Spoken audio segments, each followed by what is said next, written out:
சின்னவங்க பெரியவங்க எல்லாத்துக்கும் ஃபேவரட்டான ஒரு ஸ்வீட்னா அது குலோப் ஜாமுன் தான். வாங்க இன்றைக்கி அதை எப்படி செய்யுதுன்னு பார்க்கலாம். இன்றைக்கி நம்ம வந்து ஆச்சி குலோப் ஜாமுன் மிக்ஸ் வச்சு தான் எப்படி செய்யுதுன்னு பார்க்க போகிறோம். வாங்க செய்ய ஆரம்பிச்சிடலாம்.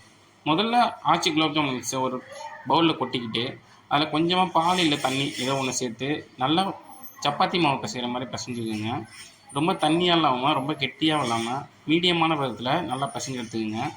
நல்லா பிசைஞ்சிங்கன்னா தான் உருண்டை நல்லா வரும். கொஞ்சம் கூட கட்டி இருக்கக்கூடாது. நல்லா பிசைஞ்சு இது மாதிரி ஒரு 10 நிமிஷம் ஊற வச்சுருங்க. மாவு நல்லா ஊறட்டும். அடுத்ததாக ஸ்டவ் ஆன் பண்ணிட்டு அதில் ஒரு பேன் வச்சுக்கோங்க. பேனில் 1/2 கிலோ சர்க்கரை சேர்த்துக்கலாம். அது கூடவே சர்க்கரை முங்குற அளவுக்கு கொஞ்சமாக தண்ணி சேர்த்து ஒரு 10 நிமிஷம் நல்லா கொதிக்க விடுவோம். ஜீரா நல்லா கொதித்து வரட்டும்.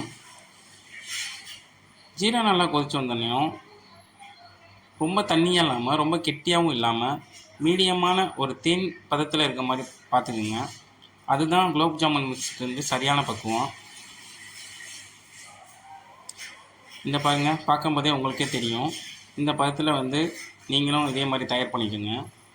கையில் தொட்டால் பிசு பிசுன்னு நல்லா ஒட்டணும். அடுத்தது ஜீராவை எடுத்து நம்ம கீழே ஆற வச்சுட்டு குலோப் ஜாமுன் மிக்ஸ் நல்லா ஊறிடுச்சு. அந்த மாவை சின்ன சின்ன உருண்டையில் பிடிச்சி வச்சுக்குவோம். ரொம்ப பெரிய சைஸ் உருண்டை பிடிக்க வேணாம், சின்ன சின்னதாக பிடிச்சிக்கலாம். சின்ன சின்னதாக பிடிச்சிங்கன்னா உங்களுக்கு பொரிச்சு எடுக்கும்போது ஊற வைக்கும்போது குலோப் ஜாமுன் மிக்ஸ் நல்லா பெருசாகவே வரும். அதனால் மீடியம் சைஸ்லேயே நீங்கள் பிடிச்சி வச்சுக்கோங்க. இது மாதிரி சின்ன சின்னதாக பிடிச்சி தனியாக ஒரு பிளேட்டில் எடுத்து வச்சுக்கோங்க.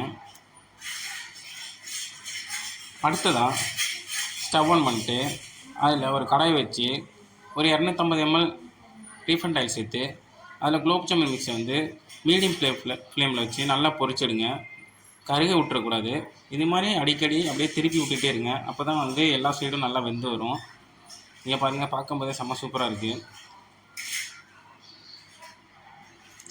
இந்த மாதிரி நல்லா பொரிச்சு எடுத்து தனியாக ஒரு பிளேட்டில் எடுத்து வச்சுக்கோங்க.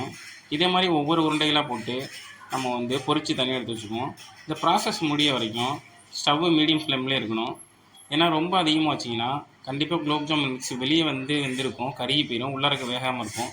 அதனால் மீடியம் ஃப்ளேம்லேயே வச்சுக்கோங்க. எல்லா உருண்டைகளையும் இதே மாதிரி பொரிச்சு எடுத்து தனியாக பிளேட்டில் வச்சுட்டு அடுத்தது நம்ம ஆற வச்ச ஜீராவை எடுத்துக்குவோம். ஆற வச்ச ஜீராவில் இந்த ஒவ்வொரு உருண்டைகளாக குலோப் ஜாமுன் மிக்ஸை அதில் போட்டு ஒரு 1/2 hour நல்லா ஊற வச்சிடலாம்.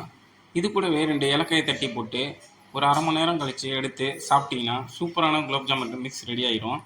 இதே மாதிரி கண்டிப்பாக நீங்களும் வீட்டில் ட்ரை பண்ணி பாருங்கள். நான் ஏலக்காய் தட்டி போட்டதை வீடியோவில் காமிக்க மறந்துட்டேன். கண்டிப்பாக நீங்கள் அதை சேர்த்துக்குங்க. ஸ்மெல்லு செம்ம சூப்பராக இருக்கும். இதே மாதிரி வீட்டில் ட்ரை பண்ணி பார்த்துட்டு எப்படி இருக்குன்னு கமெண்ட் பண்ணுங்கள். நம்ம சேனல் பிடிச்சிருந்துச்சுன்னா லைக் பண்ணுங்கள், ஷேர் பண்ணுங்கள், சப்ஸ்கிரைப் பண்ணுங்கள். நன்றி.